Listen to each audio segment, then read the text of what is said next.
Morning বন্ধুরা তোমরা সবাই কেমন আছো? আশা করছি তোমরা সবাই ভালো আছো। আমরা বেশ ভালো আছি। পপি লাইফস্টাইলে সকল বন্ধুদেরকে স্বাগত, অনেক অনেক ভালোবাসা।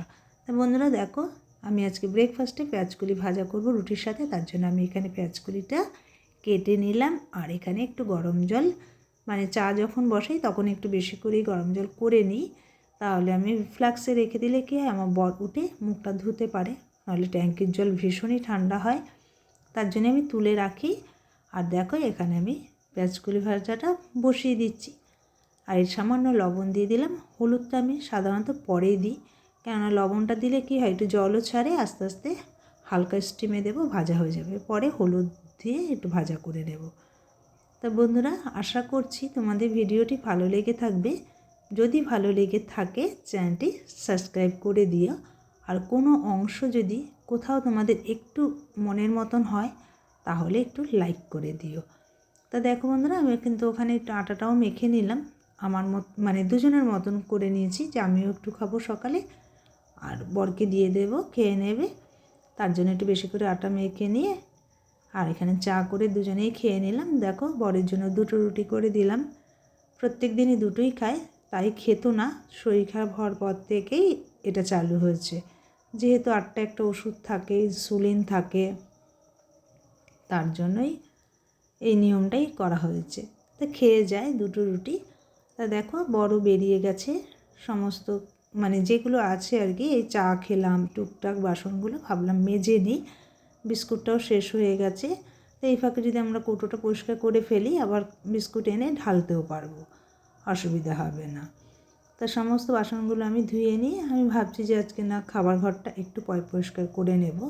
সেভাবে না সময় হয় না, আর আমি কখনোই সমস্ত ঘর একসাথে পরিষ্কার করি না। হয়তো ধরো যেই ঘরটা একটু ময়লা দেখছি তখনই সেই ঘরটা পরিষ্কার করে ফেলি, ফাঁকে ফাঁকে। আর সমস্ত ঘর একসাথে পরিষ্কার করাটা সম্ভবপর হয়ে ওঠে না, সংসারে অনেকটা কাজ থাকে।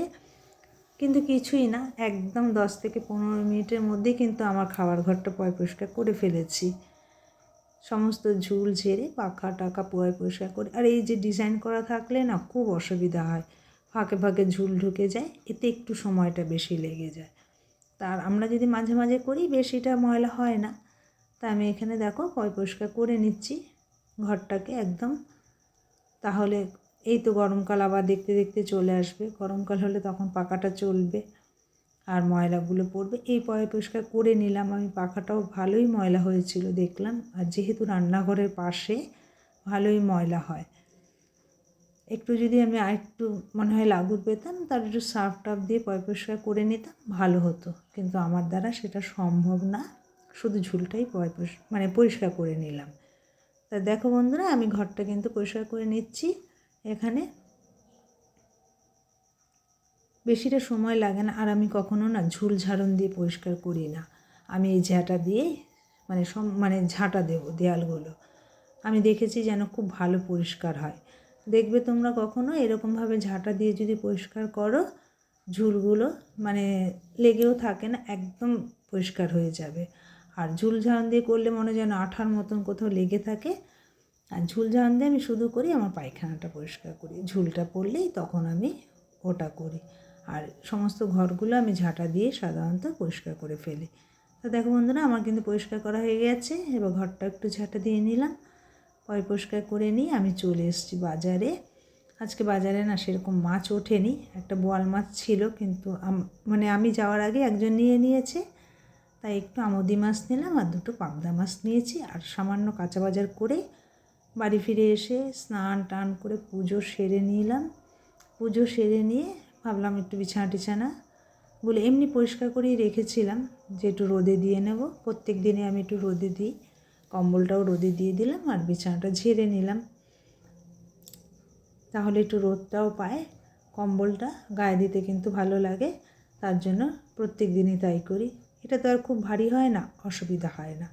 তা বাজার থেকে আসার সময় দোকান থেকে আবার কতগুলো ডিমও নিয়ে আসলাম, যে ডিম নেই তার জন্য ডিমটা নিয়ে চলে এলাম। যে ডিমটা থাকলে না কখনো হয়তো বাজারে গেলাম না, চট করে কিন্তু ডিমটা রান্না করা হয়ে যায়।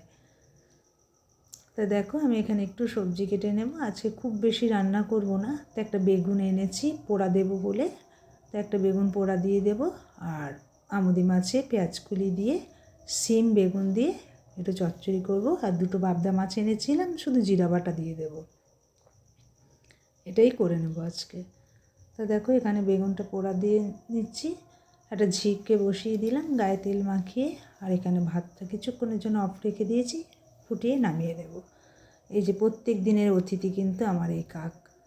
যদি আমি একটু দেরি করি সে পালিয়ে যায়, তখন বিস্কুট দিলেও আর নেয় না, তাই টুকটুক করে খেয়ে যায়, পরে আবার বিস্কুটটা সে নিয়ে চলে যাবে। তো দেখো বন্ধুরা, বেগুনটা ওদিকে পোড়া হচ্ছে আর ভাতটাও হয়ে এসছে। আর আমি এগুলো মাছগুলোকে ভালো করে একটু লবণ মাখিয়ে ধুয়ে নিলাম। লবণটা মাখিয়ে নিলে কিন্তু মাছটা খুব ভালো পরিষ্কার হয়, তা আমার এটা অভ্যেসও হয়ে গেছে। লবণটা মাখিয়ে ধুয়ে নিলাম। আর এখানে আমি এবার এক এক করে সমস্ত কাজ করে নেব। আর এখানে একটু জিরে আর আদা বেটে নিচ্ছি, ওই পাবদা মাছটাতেও দেবো আর আমুদি মাছেও দিয়ে দেব। আর কয়েকটা কাঁচা লঙ্কা একটু সেদ্ধ করে নিয়েছি, দানা ফেলে দিয়ে একটু বেটে নিলাম আমুদি মাছের জন্য। আমুদি মাছটা একেবারে মেখে বসাবো, এভাবে কিন্তু খেতে ভালো লাগে। কাঁচা সর্ষের তেল দিয়ে, মানে সামান্যই দেবো তেলটা আমি, দিয়ে মেখে একেবারে বসিয়ে দেব। তা আজকে মার আসার কথা ছিল, বোন বললো মা আসবে। তা মাকে ফোন করলাম, অনেকক্ষণ ধরে ট্রাই করছিলাম, পাইনি। পরে মা বললো যে না আজকে আসবো না, কালকে আসবো। কালকে আমার মেয়েও আসবে কয়েকটা দিনের ছুটিতে। দেখতে দেখতে দেখা যাবে আসবে, আবার ছুটি শেষ হয়ে যাবে, আবার চলে যেতে হবে। তা দেখো বন্ধুরা, এখানে কিন্তু আমি মাছটাও বসিয়ে দিয়েছি, মাছটাও হয়ে যাবে। আর সেই ফাঁকে দাঁটা, যেহেতু মাছটা কেটেছি আমি, দাঁটা একটু মেজে ঘষে নিলাম। কেননা মাছটা কাটলে কি হয়, একটু না মেজে রাখলে যেন কেমন লাগে, তাই আমি একটু মেজেই রাখি। আমার মনে হয় যে যখনের কাজটা তখনই যদি করে ফেলি, আমাদের কিন্তু খুব মানে সুবিধে হয় কাজকর্মে।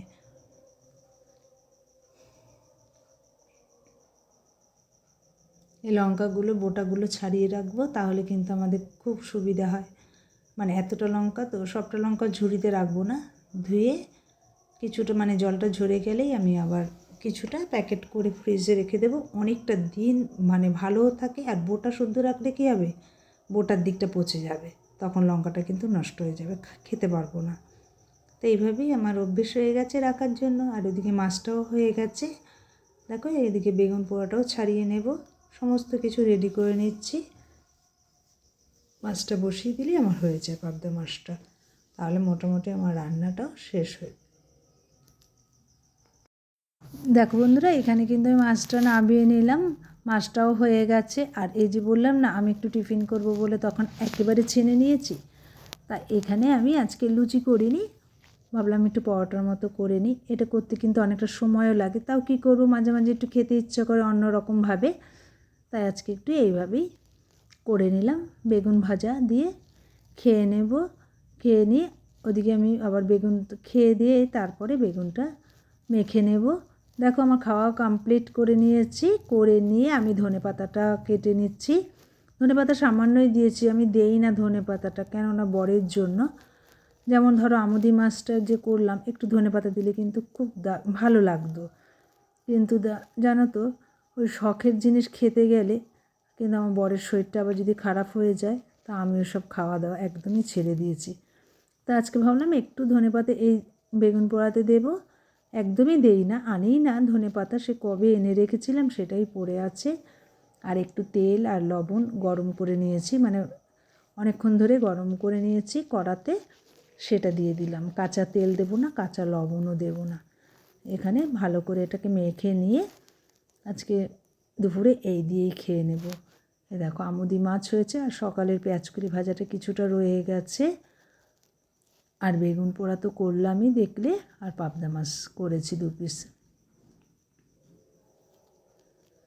তো এটা ঢেকে রেখে দেবো, বর আসবে। এই ফাঁকে আমি রান্নাঘরটা দেখো পরিষ্কার করে নিয়েছি, একদম পরিষ্কার করে রেখে দিয়েছি। তো বন্ধুরা, বরও চলে এসছে, ভাত বেড়ে নিয়েছি, খাওয়া দাওয়া হয়ে গেছে। তা ভাবলাম ছাদে কয়েকটা জামা কাপড় আছে, ওগুলোকে একটু ছাদ থেকে নিয়ে চলে আসি।